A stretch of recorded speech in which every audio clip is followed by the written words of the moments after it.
एक और अहम खबर, पिछले 24 घंटों में जम्मू कश्मीर में कोरोना के नए 67 मामले सामने आए हैं। इस तरह से कोरोना मामलों की मजबूरी तादाद 4574 हो चुकी है। वहीं 52 अफराद कोरोना की वजह से हलाक हो चुके हैं। दूसरी जानिब पूरे कश्मीर खित्ते में लॉकडाउन जारी है। स्कूल, तालीमी इदारे और तिजारती मराकिज बंद हैं।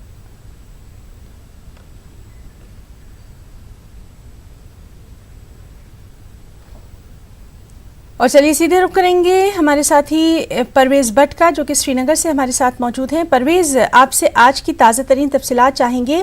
किस तरह से अभी वहां पर कोरोना के जो आदाद शुमार हैं वो देखे जा रहे हैं?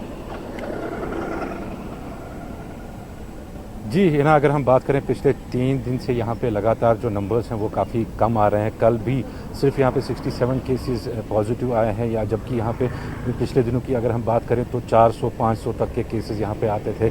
लेकिन पिछले 2-3 दिन से लगातार केसेस में कमी आ रही है। ये हालांकि टेस्टिंग जो है वो लगातार बराबर हो रही है, ताहम फिर भी जो केसेस हैं वो कम पाए जा रहे हैं। तो इसकी वजह से लोगों ने एक राहत की सांस ली है। दूसरी ओर अगर हम बात करें जो लॉकडाउन का सिलसिला है वो उसमें कोई कमी नहीं आई है अभी तक, वो लगातार बराबर जारी है।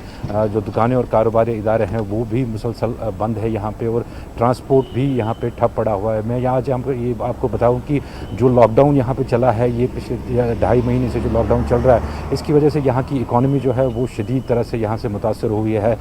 हज़ारों करोड़ों रुपये का नुकसान यहाँ पे हुआ है। चाहे हम लाल चौक की बात करें, लाल चौक के ट्रेडर्स की बात करें, या ट्रांसपोर्टर्स की बात करें, या टूरिज्म इंडस्ट्री की बात करें, या हॉर्टिकल्चर इंडस्ट्री की बात करें, तो करोड़ों रुपए का नुकसान अभी तक यहाँ पे इस लॉकडाउन की वजह से हुआ है। ताहम आज भी लॉकडाउन जो इंतज़ामिया है उनका यही कहना है कि लॉकडाउन जारी रहेगा, क्योंकि कोविड इन्फेक्शन को फैलने से रोकना है।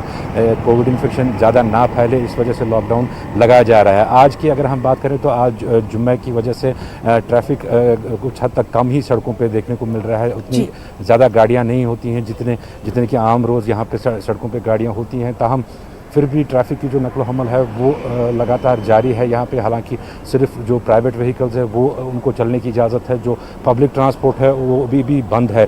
दूसरी ओर अगर हम मजहबी मकामात के हवाले से बात करें तो ऐसा लग नहीं रहा है कि आज जुम्मा की नमाज़ कहीं हो पाएगी। जो ख़ास तौर जो मेन मसाजिद है यहाँ पे, जैसे जामिया मस्जिद हो या हज़रत बल की जो दरगाह है, वहाँ पे जो नमाज़ होती है जुम्मा की, उसकी बात हो तो आज लगता नहीं है कि उसकी भी इजाज़त आज मिल पाएगी, क्योंकि जो पहले ही गाइडलाइंस दी गई थी उनमें ये कहा गया था कि जो मजहबी मकामात हैं उनको मुसलसल बंद कर दिया जाएगा, ताकि जो कोविड-19 का इन्फेक्शन है वो मज़ीद ना फैले। जी हिना। जी परवेज, बहुत बहुत शुक्रिया आपका अदा करना चाहिए।